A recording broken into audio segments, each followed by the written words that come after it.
மாலத்தீவு பத்தி சொல்லணும்னா அது இந்திய பெருங்கடல்ல இருக்கிற ஒரு சூப்பரான தீவு கூட்டம். பார்க்கறதுக்கு எவ்வளவு அழகா இருக்கோ அதே அளவுக்கு அதோட கலாச்சாரமும் ரொம்பவே ஸ்பெஷல்.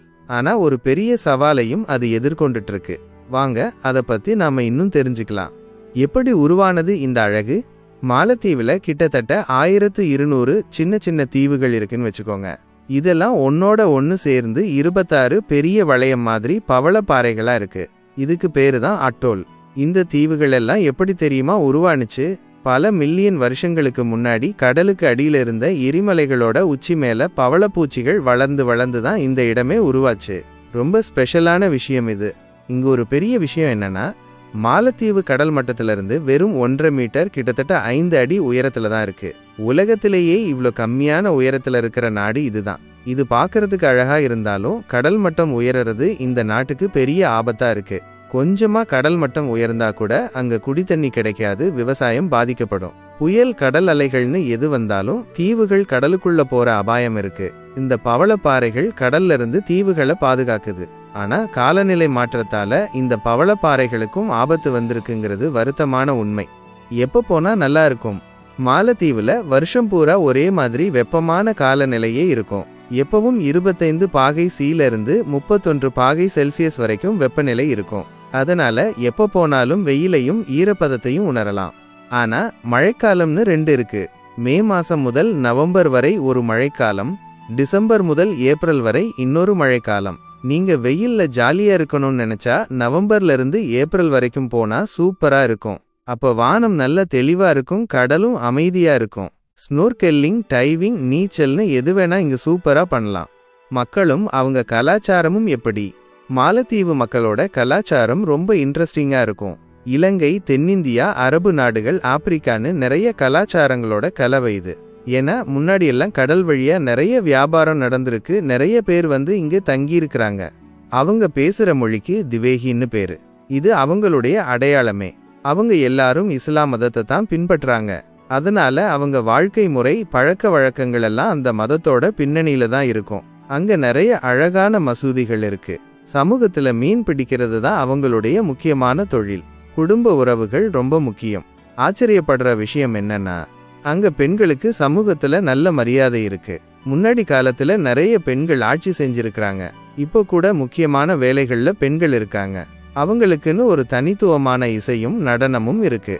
அதுக்கு போடு பேருன்னு பேரு. ஆண்கள் சேர்ந்து ட்ரம்ஸ் எல்லாம் வாசிச்சுக்கிட்டு ஆடுவாங்க.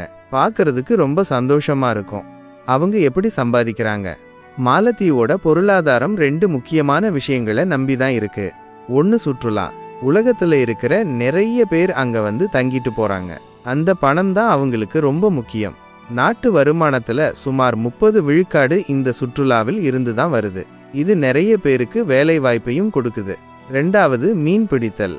முக்கியமா டூனா மீன் நிறைய பிடிப்பாங்க. அதை வெளிநாடுகளுக்கும் விற்கிறாங்க.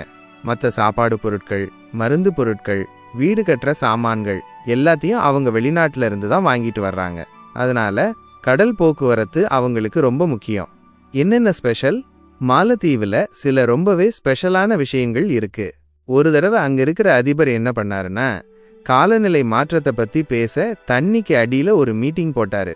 உலகத்திலேயே இதுதான் முதல் தடவையா நடந்திருக்கு. அவங்களுடைய தலைநகரம் மாலே ரொம்ப சின்ன நகரம். ஆனா மக்கள் கூட்டம் ரொம்ப அதிகமா இருக்கும்.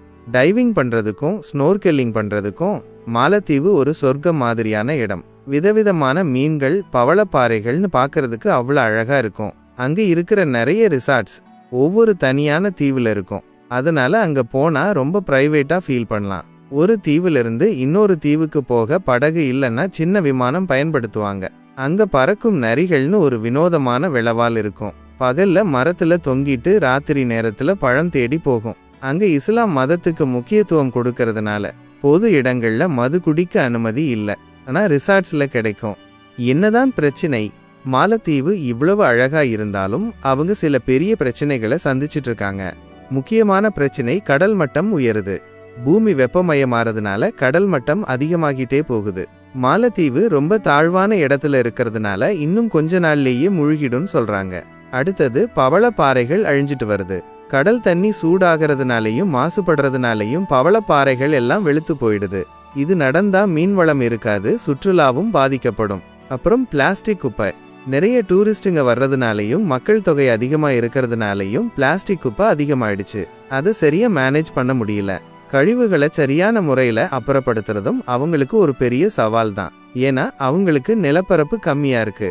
இந்த ஆபத்துகளை சமாளிக்க மாலத்தீவு அரசாங்கம் நிறைய முயற்சிகள் எடுத்துட்டு இருக்காங்க. புதுசா செயற்கை தீவுகள் உருவாக்குறாங்க, கடல் அரிப்பை தடுக்க சுவர் கட்டுறாங்க, பவளப்பாறைகளை மறுபடியும் வளர்க்கறாங்க, நிலையான சுற்றுலாவை ஊக்குவிக்கிறாங்க. ஆனா இது மட்டும் பத்தாது. உலக நாடுகள் எல்லாரும் ஒன்னா சேர்ந்து காலநிலை மாற்றத்தை எதிர்க்கணும். மாலத்தீவோட எதிர்காலம் நாம இந்த சவால்களை எப்படி எதிர்கொள்ள போறோங்கிறத பொறுத்து தான் இருக்கு. சுருக்கமா சொல்லணும்னா மாலத்தீவு ஒரு அழகான தனித்துவமான நாடு. ஆனா அதை பாதுகாக்க வேண்டியது நம்ம எல்லார் கடமை.